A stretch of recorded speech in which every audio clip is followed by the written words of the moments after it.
Hope my screen is visible. Very good afternoon. We had Yes, sir. Yes, sir. Yes, sir. sessions on It's visible. one on statin intolerance, other one on the HDL elevating drug, and now we go to a very basic section. I'm very thankful to Dr. Shivshankaran for giving me an opportunity to discuss this basic session.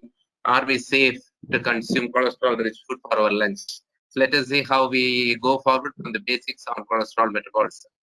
And I understand that all of us here believe in this cholesterol theory of atherogenesis, even though many of us have seen Dr. Padma Bhushan Hegde strongly talk against it to the extent that when he went to Madras IIT, the students had to protest saying that he is now off stage producing more of less scientific concepts than what he used to do. He is one of the very eminent teachers and vice chancellor of Manipal University. Since we are belonging to the other group who believe in the cholesterol theory, the question in front of us is, should we consider cholesterol-rich food junk foods? So the outline of my presentation is very simple. I am going to define the cholesterol controversy, which actually has been perpetuated by many of our seniors and introduced to a medical student, Dr. Helen Hobbs. And then how she read a Nobel basic science article which changed her career, and how that led to taking forward the Nobel dream, which is almost coming to true as of today. And then the last question is, what really constitutes a junk food? Should we take cholesterol or consider cholesterol as a junk food by its concept? When I joined DM in 1989, we had a Bible at hand that was written by Daniel Steinberg, the then world authority on cholesterol metabolism. And that was a real Bible because it categorically summarized all the available literature as of today. And Daniel Steinberg chaired the various ATP, the ATP 1 to 3 protocols, and categorically recommended that the dietary cholesterol in an adult should be less than 200 milligram per day. So it was a very convenient journey till 2015, when the US dietary recommendations categorically decided to remove dietary cholesterol from the naughty list. Then came the other studies again in 2019. The NDJM study showed that if you have 300 milligram of the cholesterol daily in your diet, your cardiovascular mortality increases by 18%. So we were back in the same position. But why all this happened is essentially because when we eat foods rich in cholesterol, our body tries to make less cholesterol. And if we deprive ourselves of dietary cholesterol, our body tries to make more. And mind you, it was the first substance in chemistry that was shown to have feedback inhibition. Cholesterol was in 1933 was the first substance that the rate limiting enzyme HMG coenzyme A was identified. That is the first substance in biochemistry where a feedback inhibition was recognized. So you can see that it's not a recent story, it's an old story. And the 2015 dietary guidelines says that the dietary cholesterol is no longer a concern. And then the people start telling that the statins are the scam of the century and all.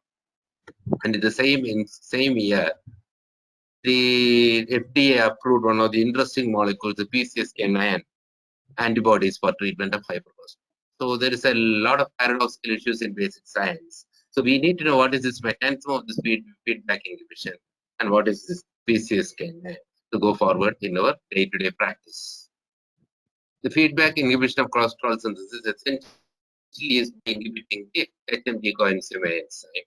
And it involves two important proteins, the apolipoprotein B and the LDL receptor. And this discovery was the one which gave Brown and Goldstein the Nobel Prize in 1985. And they brought out a beautiful Nobel lecture on that, and that is worth reading. And essentially, in addition, they categorically said that if there is some abnormality of apolipoprotein B or an LDL receptor, your serum cholesterol will go. So that is the basis for the familial hyperlipidemia that we all know. But they also said that they can recognize this only in 2/3 of the patient, 1/3 of the patient, why it happens, they don't know. And Helen Hobbs, passed out of medical school at that year, she read that Nobel article because that year they got the Nobel Prize. So she read that article and wrote to them saying that you have very categorically recognized the mechanism of feedback inhibition. And you have also said that 2/3 of the patient there is either an abnormality of apolipoprotein B or an LDL receptor, but or both, or in 1/3 you don't have a mechanism. Can I take an opportunity to research on that 1/3 of the subject and find out why it is so? That's how the PCSK9 antibody was formed. So in the same year, I also passed out of the medical school. I was fascinated by the balloons, and I was writing to Antonio Colombo to train me on high pressure realization. So you can imagine the difference how two medical students diverted in their trajectory. So what is the species canine? So it's a very difficult molecule to and we can say it's known as pro-protein convertase subtilixin fixin 9. But it's nothing, if you understand the basics, it is nothing great. Pro-protein, all the active substances in the body, whether it is hormones or enzymes, cannot be synthesized as such because they are immediately active and destroy the cell. If you take trypsin, if it is produced as such, it will destroy the pancreas. So it is synthesized as trypsinogen. Trypsin is synthesized as pepsinogen, and insulin is synthesized as proinsulin. So all these things have like some errors. So they are synthesized as proteins. So this proteins has been converted by an enzyme. So there is a protein convertase. And this protein convertase is so evolutionary conserved. It is present in Bacillus subtilis. That is, it is called protein convertase subtilis. It is present in the fungal protein kitsin. That is why protein convertase subtilis in kitsin. There are 9 such proteins. That is why protein convertase subtilis in kitsin. 9 the name comes. And this protein convertase are extremely important in health and disease. There is a good review article in India about that. And this is the importance of understanding the basic science and practice of clinical medicine. And as you can see, this proprotease canine is an enzyme which is turned to escort protein, which involves the metabolism of LDL receptors. So this protein is active, it destroys the LDL receptors. If it is inhibited, it retains more LDL receptors on the cell surface. That is the importance of the species canine. And we all know very categorically from secondary prevention says that cholesterol lowering is good. The first evidence of cholesterol lowering is beneficial came from the lipid research study in 1984 when I passed out myself as Helen Hobbs passed out of the medical school in 1984. And then came the Terje Pedersen came out with the landmark forest study, which categorically show that if you reduce the elevated cholesterol, you have got a survival benefit. That was the first time the survival benefit was shown by the forest studies. And later, proven studies showed that because of the pleiotropic effect, the moment you have a suspected don't look at cholesterol level. You have suspected there was a question 33-year-old man. It's a vascular event. No, he should be on statin. There is the most vasoprotective drug which as of we have today. And we know that you keep it as low as possible from prevention trial also, we know that keeping the cholesterol level from childhood is beneficial. And with the advent of SCTP, when the improve its share, we know the lower the better. And recently with the species canine Fourier trial, we know that lowest is the best. So this question, there is no question that we know for secondary prevention and for prevention to keep the blood cholesterol level as low as possible is the best. But the question which we want to answer in the pre-link session is that can we prevent the development of vascular disease and dyslipidemia by restricting the hypercholesterol? And that takes us to the original cholesterol story. All this trouble started in 1910, and by the chemical analysis of the atherosclerotic plaques, it was shown that these plaques have got 20 times more cholesterol content, 20 to 25 times more. So then they started doing the animal experiments. Rabbits were on milk and the egg, the very nutritious food which we all consume. And it was categorically shown that rabbits develop the disease. That the people said that rabbit is a small animal, but our children are all small animals. We feed them with egg and milk. So the question is same, and they said that rabbit is a pure vegetarian. Human beings could be omnivorous. So that was the issue which was going on in 1933. They recognized that there is feedback inhibition by the dietary control, so they considered it could be safe in humans. And in 1955, the LDL was identified. In 1985, the mechanism of inhibition of feedback inhibition was elucidated. And then the Brownson, Goldstein, and Brown brought out an important article saying that their dream is that if you understand this mechanism, we can eradicate the vascular disease. The disease can be gone with the century was the Nobel lecture. But then still we were not convinced. We none of us read those original articles in 1985. And we are still debating whether we should restrict dietary cholesterol or we should give keto diet to our patients, or if should we give statins to children. These are the questions will still we keep ourselves unanswered. So let us see what is cholesterol.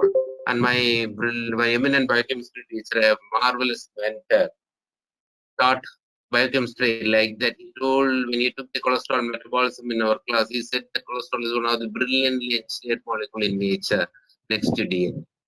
DNA is the chemical basis for heredity. Cholesterol is the chemical essence for life. I am a male because of testosterone. And ladies, they are ladies because of the estrogen. And they are able to mother a baby because of the progesterone. And I'm able to talk to you so well because of the stress I have with this steroid which is circulating in my circulation. My blood pressure is maintained by the aldosterone and whatnot. If you want your bone health, you need the vitamin D. So he said that cholesterol is one of the brilliantly sterols are the brilliantly engineered molecules. They are important component of cell membrane, and the cholesterol is the sterol for the animal kingdom. And no wonder it generated 15 Nobel laureates.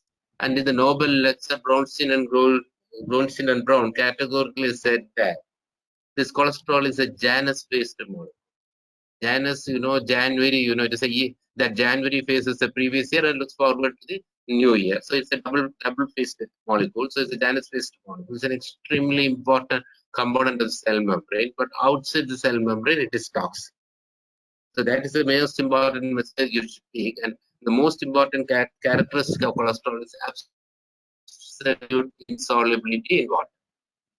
So because of this absolute insolubility, it needs transport protein and a receptor to transport and receive. So you got the point. So cholesterol is a Janus-based molecule. It's extremely important part of the cell membrane. And in addition, if it is outside the cell, it will create a lot of diseases, including atherosclerosis. And this is what has to be recognized, has to be transported in the blood by use of two proteins. So each protein was enumerated. The cholesterol needs to be transported in the blood. There are two types of protein which can transport. One is apolipoprotein A and B. Receptors to remove them from the circulation. So this is what was the Nobel Prize-winning discovery that happened in 1980. So let us look at the cholesterol homeostasis. Every cell in the body synthesizes whatever cholesterol it needs. So I am a 75 kilogram man. I have got 35 grams of cholesterol in my body. 90% is in the cell membrane. And I produce another 1 gram every day to balance the loss of cells from my epithelium as well as by enterocytes.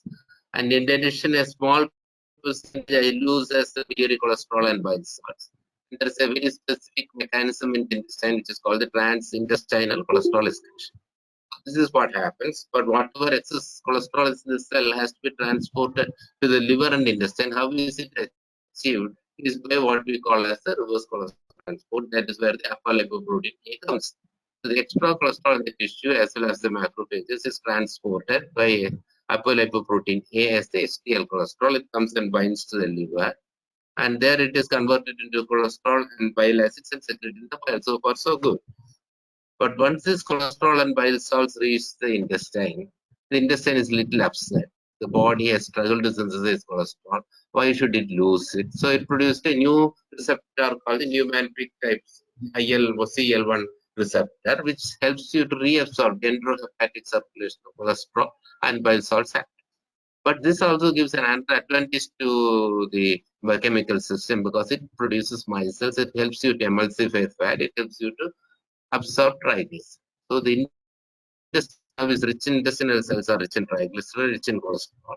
Now this has to be transported back to the circulation. So what nature gave was the apolipoprotein B. So by combining with apolipoprotein B, this gets converted into chylomicron. This chylomicron goes through the chyle into the circulation, gives the triglycerides to adipose tissue parts, and becomes a remnant particle, comes back to the liver, and deposits rest of the cholesterol and triglyceride in the liver. Liver, in addition, is a marvelous factory. The excess energy we consume, it synthesizes a lot of triglycerides as well as cholesterol, and all these things are repacked into VLDL and put into circulation along with apolipoprotein B. This VLDL goes around the circulation, gives the triglycerides to tissues, and then finally becomes IDL and LDL and comes back to the liver and gives back the cholesterol to the liver to be excreted. So we all thought that this LDL does a lot of forward cholesterol, but in fact, it does very little forward cholesterol. So what it does is essentially forward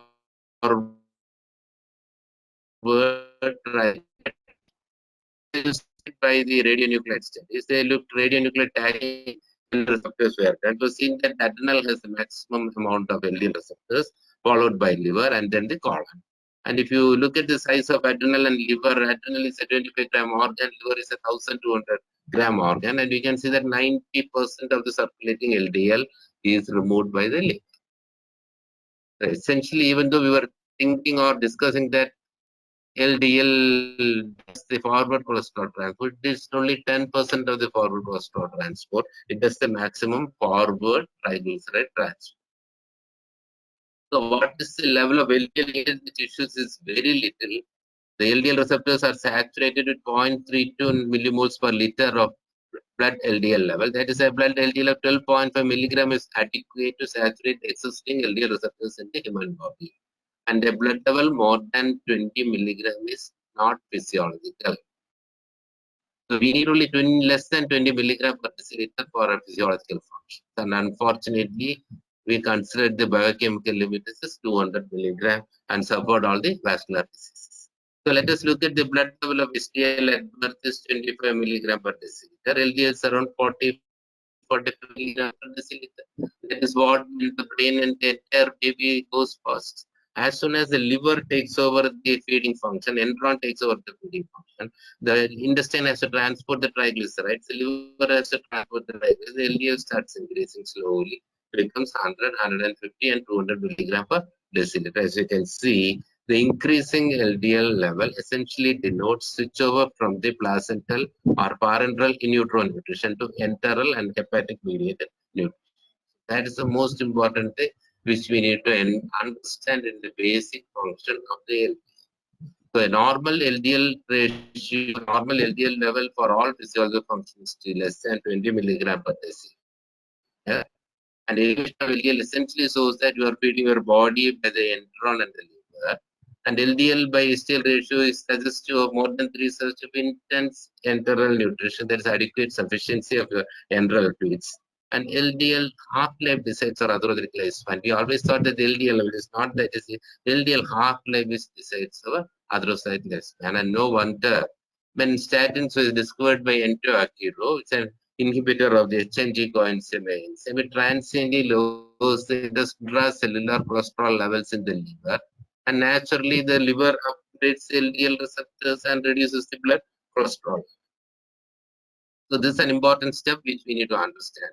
And when he published this, published this article in NEJM in 1981, again Brown and Goldstein wrote an editorial. They wrote a very categorical editorial saying that there is a lowering of plasma cholesterol by raising the LDL receptors in the liver. So, as discussed earlier, the statins have got a biochemical because LDL receptors remain elevated in the hepatocyte.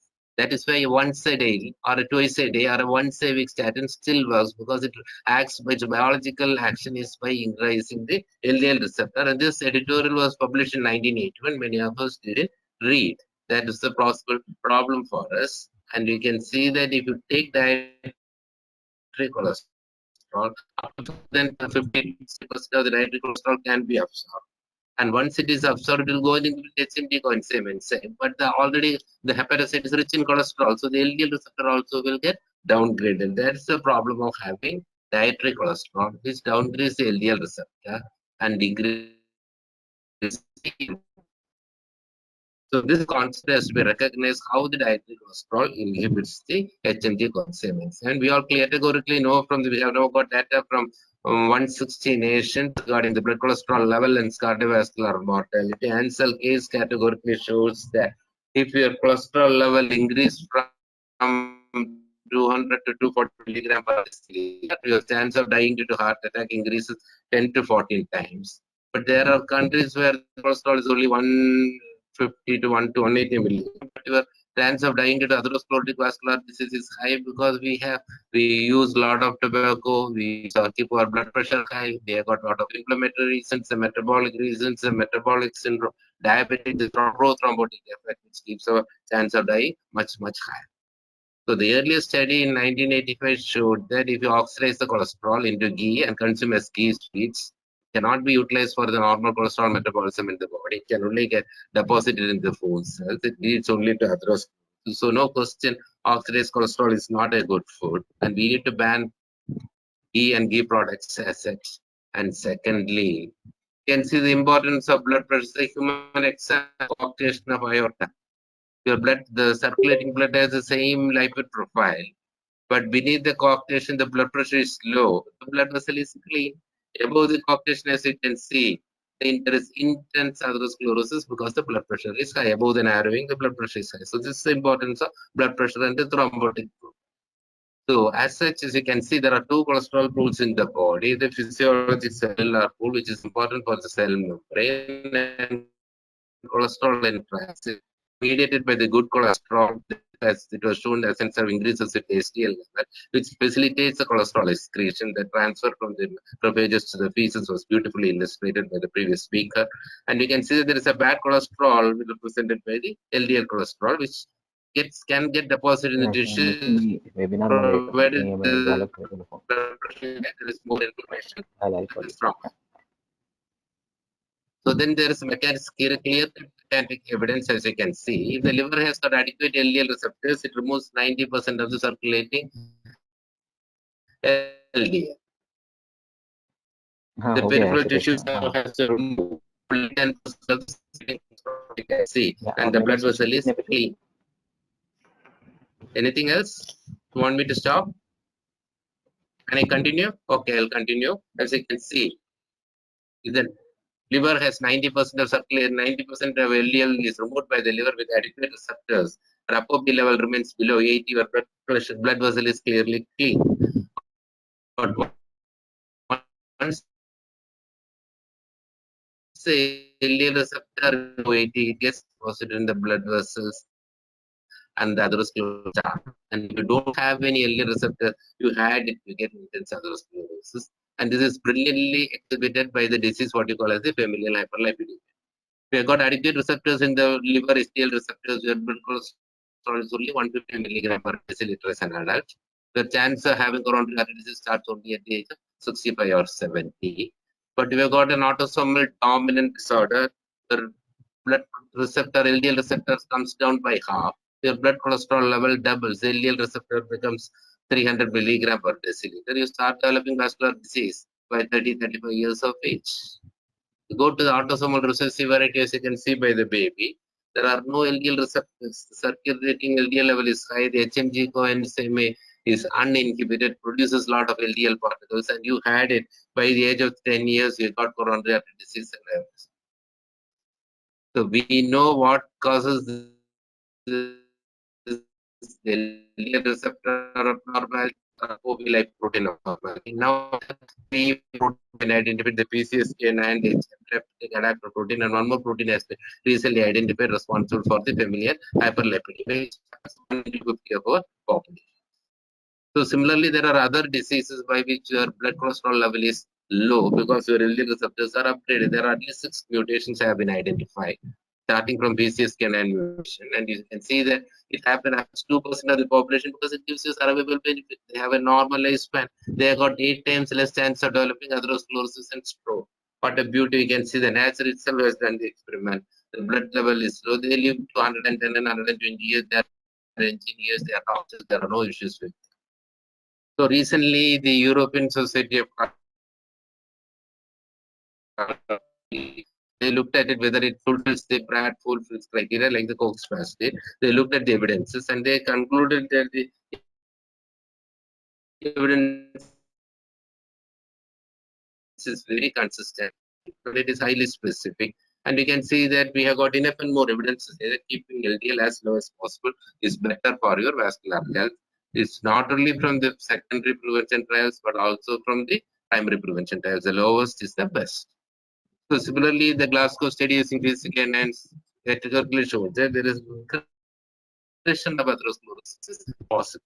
And we have now got a very clear data to say that you want a longer getting the blood cholesterol level low.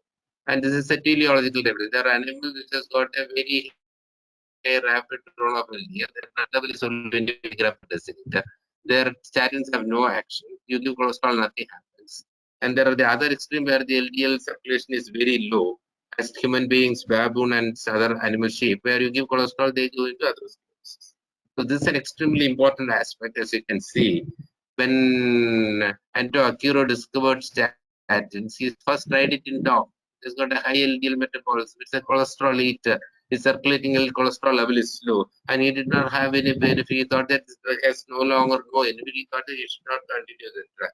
But later only he recognized that there are rapid metabolysis and slow metabolysis. Statins are useful only for the slow metabolysis. And one of the easiest ways, you know that all the carnivorous animals eat cholesterol, but they have got a high metabolism, and you can induce atherosclerosis in them only by making them hypothermic. That is the method you can do that. So the evidence in front of us is very strong. Is there by animal models, by the human models. The genetic disorders with increased LDL receptor activity shows that we can have a low levels and normal lifespan. All the primary and secondary prevention studies categorically shows that cholesterol lowering drugs are the penicillins for dyslipidemia.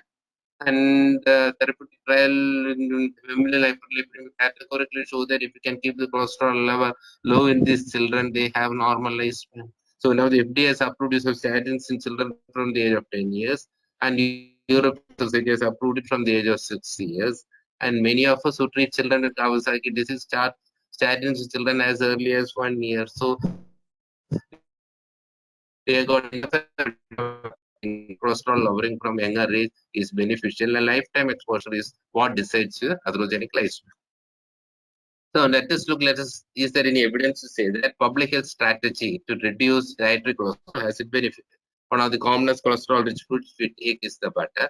Most of us like to have butter along with bread for our breakfast along with jam. And one of the physicians was Pekka Peska, who told the people of Finland after the North Karelia study that please avoid butter along with breakfast. That was a simple question which he did, but that was same year in India. One of the doctors thought that bread should be the hospital that bread, butter, egg, biscuits, and milk should be the hospital. That we were giving only kanji with dal. The porridge with dal is a hospital food. Say that it should be changed over to more westernized food. That was the harm which happened to India. We slowly brought in the bakery food, traditional food pattern. What happened in Finland, we can see the use of butter for breakfast came down from 95% to 5%.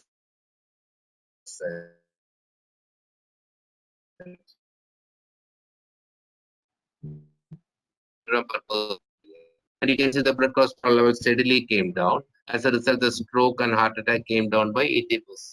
So this is one of the very important study which happened in front of us during our lifetime. That reduction in dietary cholesterol is beneficial. Now let us look the ATP1 to ATP3 recommendations, what it done to United States. You know, at that time, the United States was the capital for heart disease in the world. They achieved a 40% reduction in coronary artery disease mortality, as you can see after the ATP recommendations and as the smoking recommendations came. And 20% of the reduction can be attributed directly to the reduction in the blood cholesterol. And this has translated in the autopsy evidence also. In Korean War in 1951, 80% of the young people had atherosclerosis. Now in the Iraq War, you can see that only 8% had atherosclerosis. So you can see that their efforts at the ATP1 ATP3 protocol did work, and autopsy has shown significant dramatic decline in atherosclerosis in people. So what makes the United States and India different? You can see that we consume only 1/5 of eggs what the United States. If we need only 1/5 of meat, which United States eats per capita, but availability per capita of milk and milk products is almost higher than 100% more than, or at least 70% more than what the United States. We can see that we are a tremendous milk consuming nation, which is rich in cholesterol. And this is what is important because we think that fish is protective.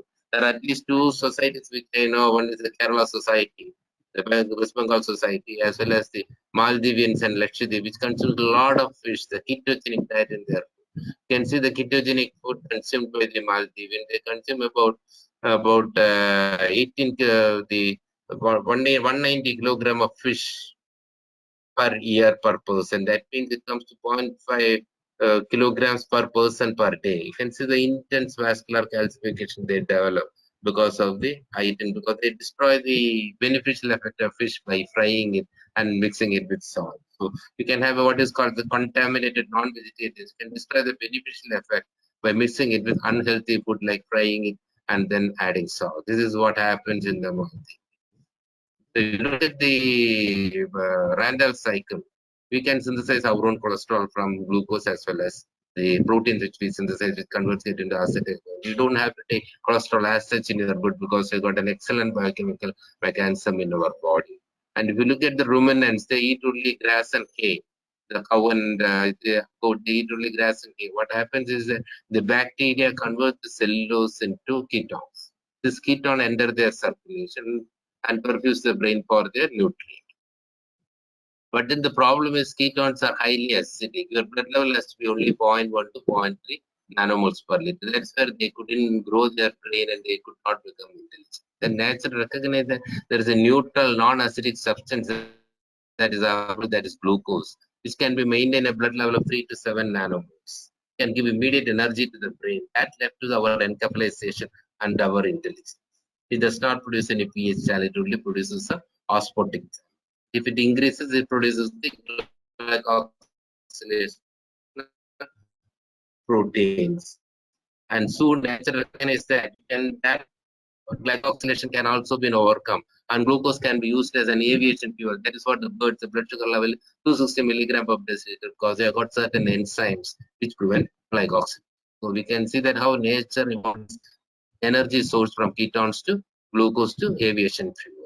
We have got studies in children that dietary fat restriction in children is helpful and is preventive for atherosclerosis. And most important are the SLIPs and the dietary intervention for this study, which categorically shows that fat restriction in children doesn't harm. And here is a baby 9-month-old who has been kept away from salt, sugar, and dietary fat, kept only on sprouted grains as well as fruits and vegetables, so that there is no question that fat is not that needed for child to grow and develop.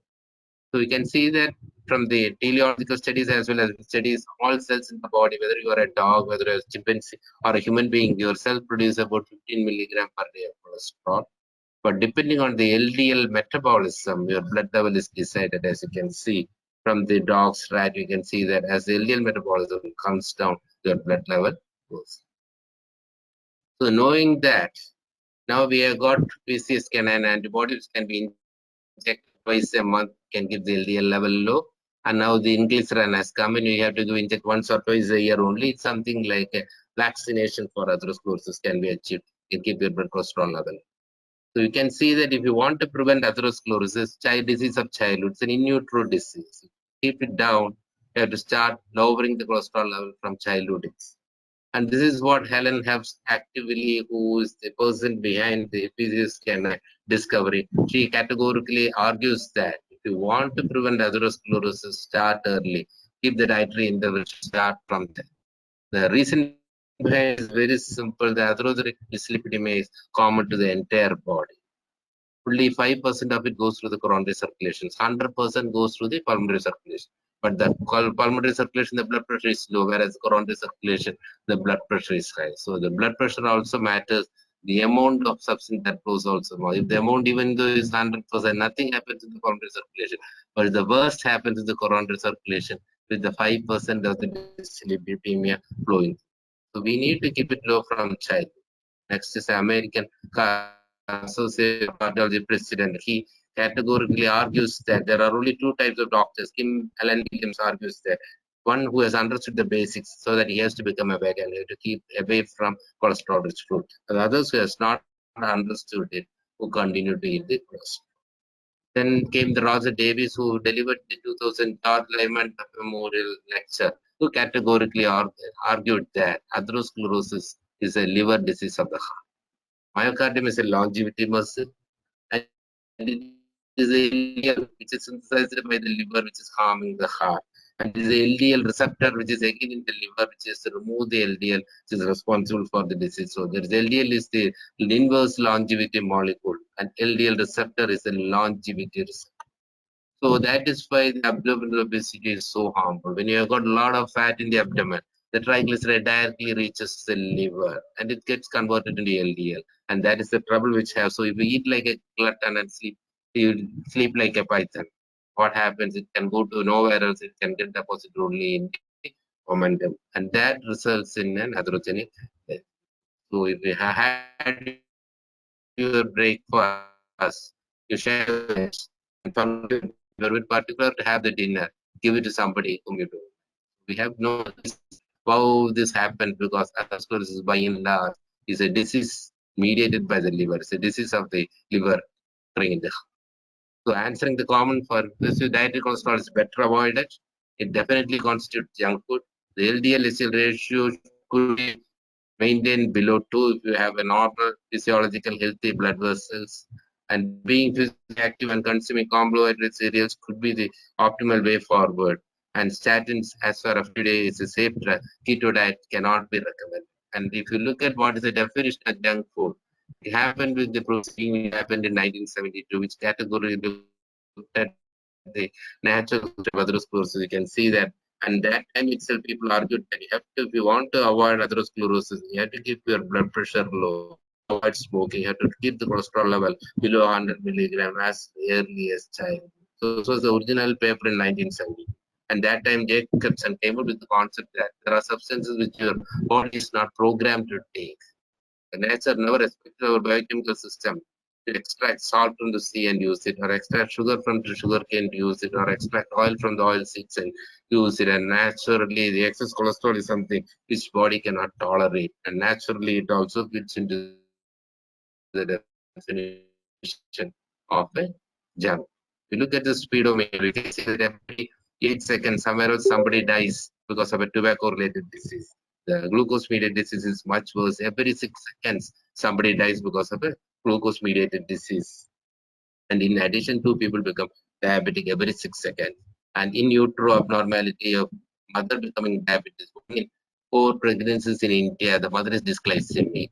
And the atherogenic program starts in utero. The fetal organ, some atherosclerosis starts because of the maternal dyslipidemia. So the question is very simple. The question is answered. Living like rabbit is optional and not optional. And that is what the tale of Rat Rabbit teaches. And if you want to achieve the mission, reduction of cardiovascular mortality by 2030, we need to keep our children away from cholesterol and cholesterol. Thank you so much.